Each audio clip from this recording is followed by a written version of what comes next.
There was once a child who learned very early that knowing too much can get you killed. Her name was Nico Robin. Miss on Sunday. She's Brokework's second in command. She wasn't loud, she wasn't brave, she wasn't dreaming of adventure. She just liked books. That's how I grow. Oreo fresco, feel that sound. Heart of a lion, spirit. Robin was born on Ohara, an island of scholars, people who believed that history mattered, that truth mattered. But the world didn't agree, because truth threatens power, and power does not forgive curiosity. When Robin was only 8 years old, the world's government erased her home, not conquered it, not punished it, erased it. Her islands burned, her mother died, whoever protected her was gone, and Robin survived. That survival would become her curse. The world called her the demon child, a bounty on a child's head. Imagine growing up believing that your existence is a crime, that every smile you receive has an expiration date. So Robin learned to run. She moved from place to place, from pirates to criminals, from allies to betrayers. She made herself useful, but never loved. Because useful people are tolerated, loved people are mourned. And Robin had already seen what happens to people who care. So she stopped hoping, not dramatically, not loudly, just quietly she let go. When she joined Crocodile, it wasn't ambition, it was exhaustion. And when he betrayed her, spoiler by the way for Netflix One Piece, and left her to die. Robin didn't scream, she didn't beg, she simply accepted it. Because somewhere deep inside, she believed this was how her story was supposed to end. And then someone reached out.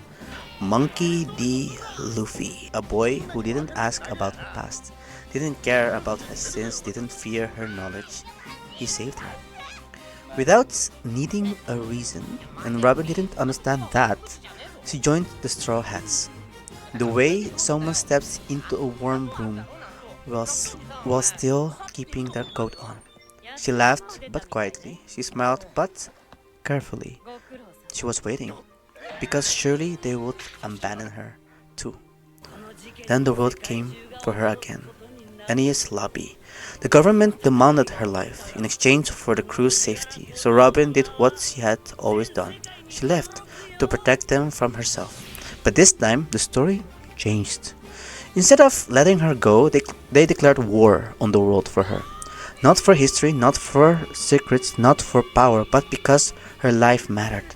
And for the first time, someone asked Robin a question she had never been allowed to answer. What do you want?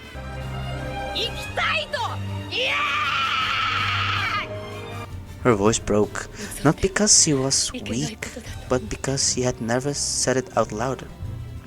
I want to live.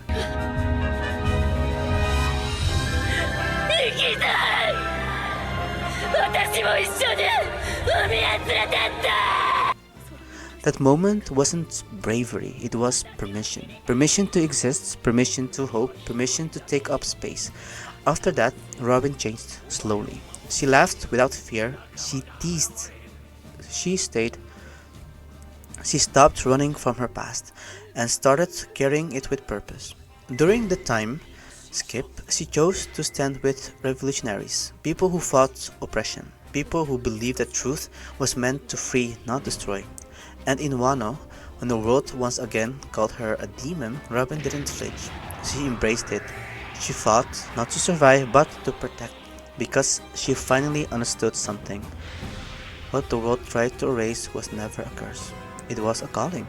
So the whole process was, from the wisdom that you can learn from Nico Robin, you don't have to earn the right to exist. Your trauma explains you. It does not define you. And choosing to live in a world that tried to break you is the bravest rebellion of all. And that makes you strong. And now we go to the parallel story in the Bible, Moses. There was once a child who should not have lived before he ever spoke a word. His existence was already a threat, because knowledge is dangerous when power is afraid.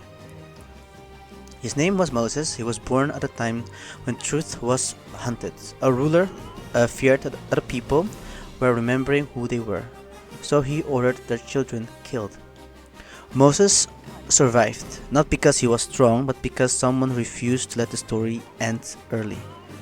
Placed in a basket, set adrift, saved by the very system that wanted him gone. He grew up surrounded by power, yet never truly belonged to it. He knew things others didn't, felt things others ignored, and somewhere inside him was the quiet awareness, I do not fear here. One day, Moses saw injustice, not theory, not history, reality. And he reached imperfectly. He struck an oppressor and took a life. And in that moment, he realized the truth. Knowing what's wrong doesn't mean you know how to fix it. So Moses ran, not a hero, as a fugitive. He left behind power, identity, certainty, and disappeared into the wilderness. Years passed. He built a quiet life, a smaller life, one where expectations were low, and survival was enough. Because sometimes, after trauma, peace feels like shrinking. And then one day a voice called him from fire that did not consume. The voice did not praise him, did not flatter him, and did not deny his past. It simply said, I have seen you suffering, and I want it simply said, I have seen suffering, and I want you to go. Moses resisted at first. He gave every reason. He wasn't strong enough, he wasn't eloquent enough, he wasn't worthy. What he didn't say out loud was, everyone I care about gets hurt. But the call remained, not because Moses was perfect, far from it, but because he was chosen, a new opportunity to prove himself that he can do better, to carry truth forward.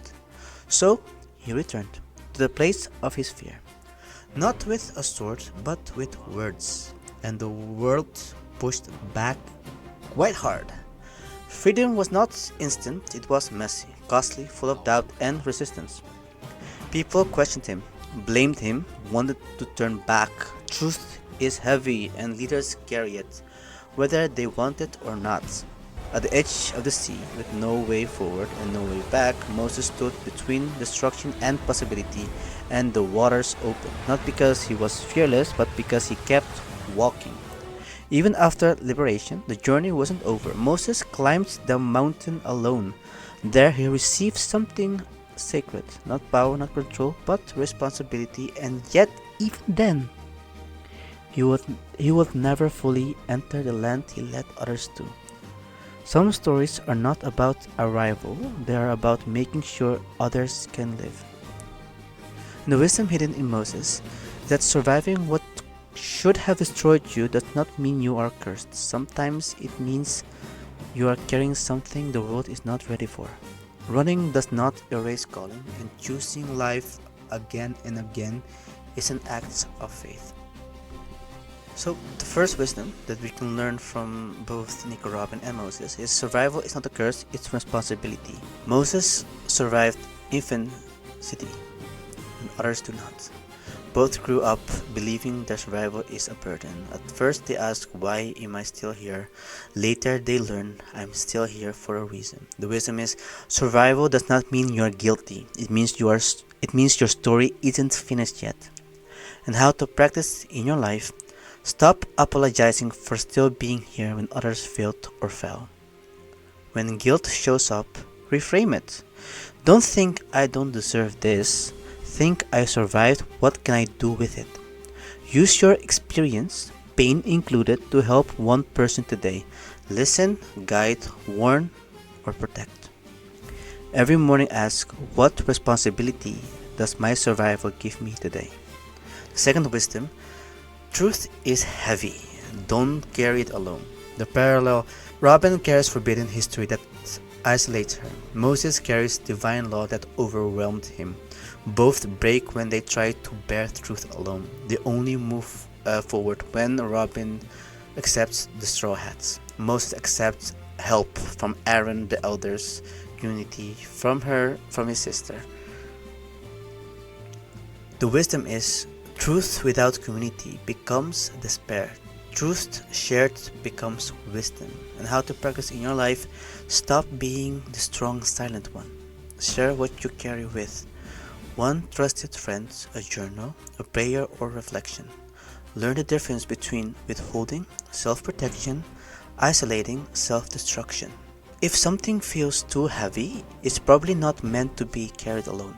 And the third wisdom: choosing life is an act of courage. The parallel: Robin says, I want to live. Moses says yes to a calling he fears. Both choose life after trauma, not before. They don't choose life because it's easy. They choose it despite fear. The wisdom is choosing life isn't loud optimism. It's quiet resistance against despair.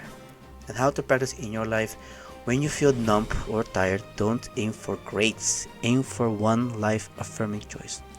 Get out of bed, eat properly, speak honestly, set one boundary. Treat choosing life as a daily vote, not at one-time decision. So when overwhelmed, ask, what does choosing life look like in the next 10 minutes? And the final is, both stories teach this. You don't need to be fearless. You don't need to be perfect. You don't need to stop running from your right to exist. And as always, before we are going to end this video, a friendly reminder: before you can face the world, you have to face your inner demons first. Have a good one. Soul in the beat, that's how I grow. Warrior fresco, feel that sound. Heart of a lion, spirit profound. From the street to the scrolls, I blend it all. Modern, so divine, call love.